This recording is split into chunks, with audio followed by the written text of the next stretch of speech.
Intrigued by this proposal, the Prime Minister has kindly agreed to meet me and explain the reasoning behind his statement.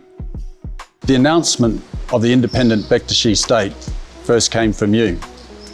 I'm wondering what it is that sparked that idea. Listen, the Bektashi is an order that is very special and is a national treasure for us.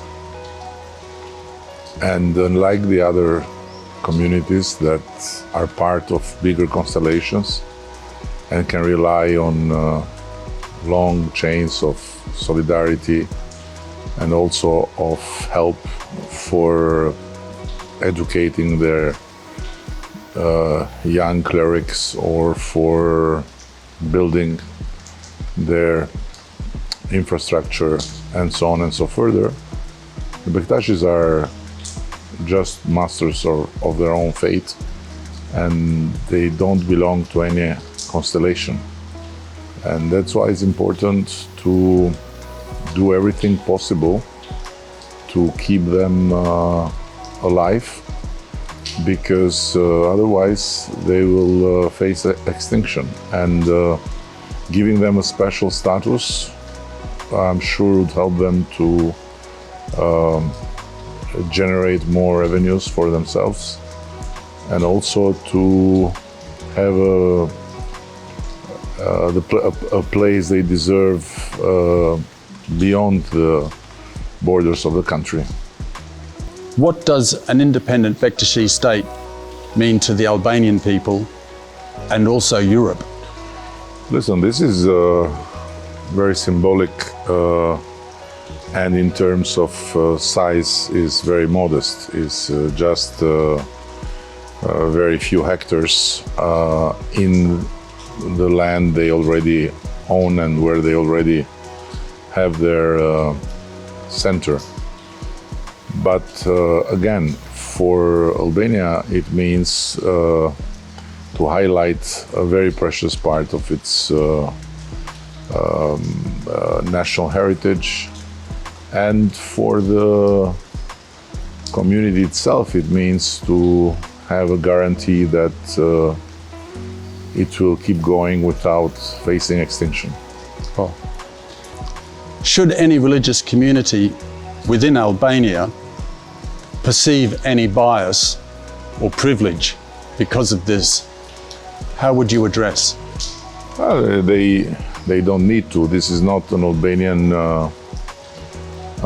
competition where someone is being favored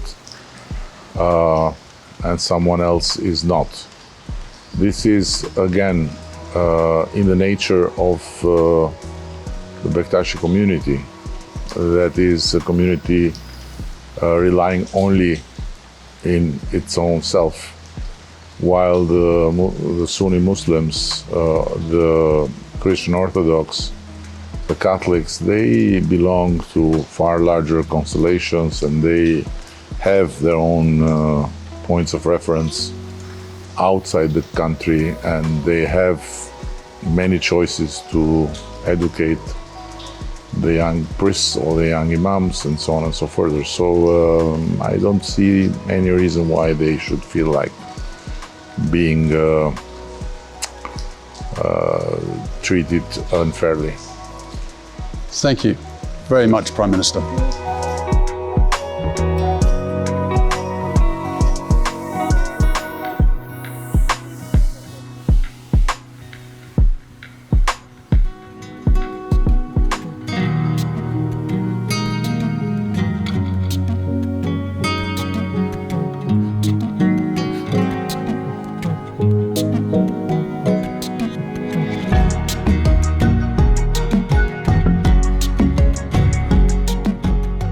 Albania has long been a model of interfaith harmony in the Balkans. In this climate, the Bektashi order, a mystical Sufi tradition founded in 13th century Turkey, found a welcoming home, emphasizing spiritual freedom and inner reflection over rigid rituals. it thrived in Albania's culture of religious tolerance. Bektashism flourished in Albania, becoming the country's fourth faith, alongside Sunni Islam, Christian Orthodoxy, and Catholicism. In this program, we will be diving into the history of the Bektashi, how they arrived in Albania, and how the smallest of Albania's religious community contributed greatly to the nation's independence in 1912. I'm in the Central Park of Tirana. It's wrapped around an artificial lake, and it's a beautiful place to come and start the day. Seeing all the people out relaxing, having their coffee, the elderly playing dominoes. But I've come here because of this monument. It's in a central, predominant place on a hill. And it's given such importance because of these three men, three national heroes, the Fasher brothers, Abdul, Naim, and Sami. These men did not fight with guns and bullets. They fought with words, which were powerful. They were not only bound by their name and their blood, but they were bound by their Bektashi faith, which guided their hands when they wrote that literature, that poetry, those political speeches that reverberated with the national character of the Albanians and united them in a common goal: independence and the creation of the state of Albania. We're going to explore this Bektashi faith on this trip. See some wonderful landscape, some beautiful rivers, mountains, and their worship places that are hidden high up in the hills and in very remote locations. So, a good place to start is at the headquarters of this religion, which is here in Tirana, the Kryja Gjykata, and it's very close.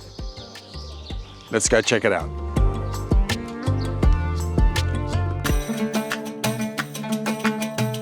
There are beliefs that Bektashism arrived in Albania before the Ottoman conquest. Its early missionaries became entwined with Christian saints like Saint Spiridon, known to the Bektashis as Seri Saltik. This blending of Christian and Muslim traditions enabled Bektashis and Christians to worship side by side. Visitors are welcomed to explore the Kryja Gjykata's richly decorated prayer halls, peaceful gardens, and a museum which offers insights into the Bektashis' religious diversity and mystical heritage.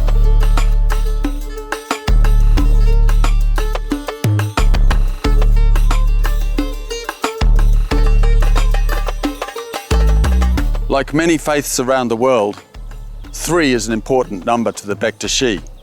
In Christianity, there is the Father, the Son, and the Holy Ghost.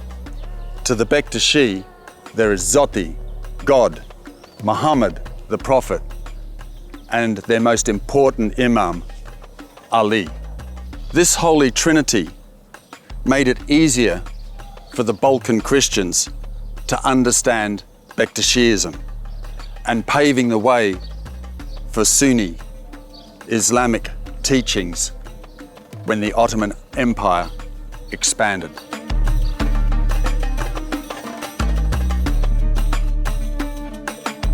As the Turks slowly migrated from the east down through Persia, Iran, and into what is today Turkey, they absorbed the different beliefs and religions that they passed.